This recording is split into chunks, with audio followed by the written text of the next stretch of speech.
Digamos que, né, nós evoluímos para a situação em que houve uma positiva no diagnóstico, em que a paciente ela teve, né, diagnosticado positivamente, né, o colo de câncer uterino, né?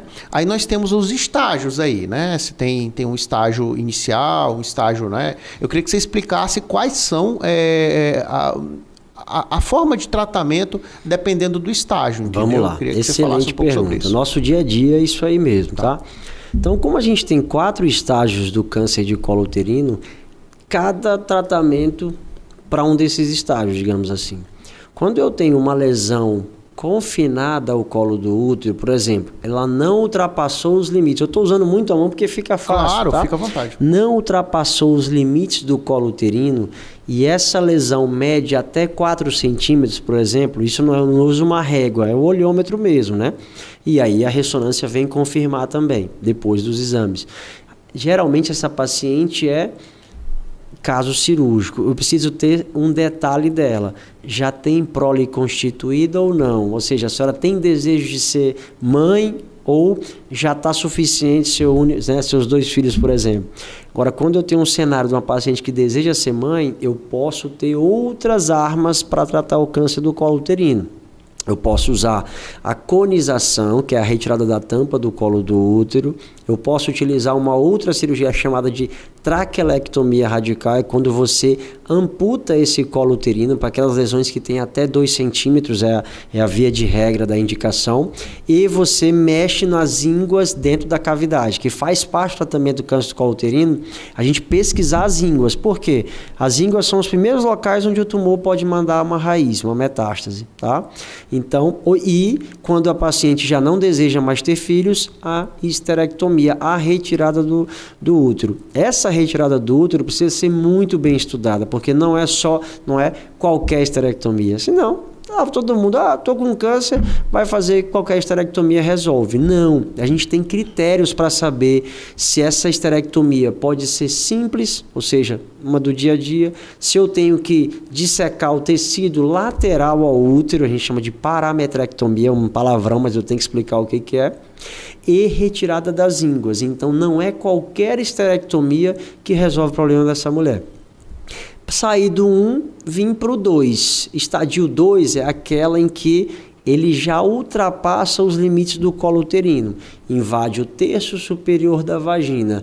Ali o tratamento já muda um pouco mais para utilizar a radioterapia, a quimioterapia e a bracterapia, com intuito curativo. Isso é importante falar. Não é porque vou fazer químio, quer dizer que não tem mais jeito. E não é isso. É porque os estudos mostraram que o quê? Esse cenário de doença mais avançada, que a gente chama de localmente avançada, foram muito melhores no grupo que fez a químio, a rádio e a bracterapia.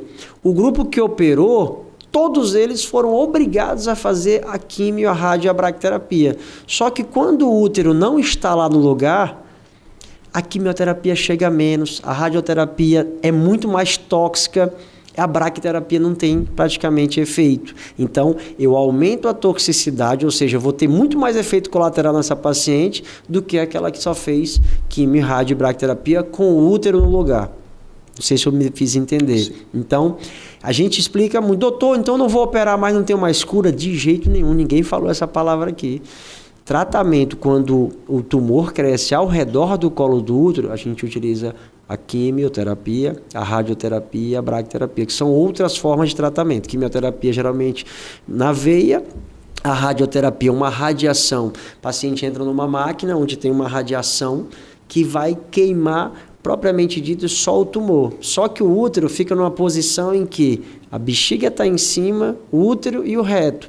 Não existe uma tecnologia que faça isso aqui. Ele acaba queimando de cima para baixo, pegando bexiga, o colo do útero afetado e o reto aqui embaixo.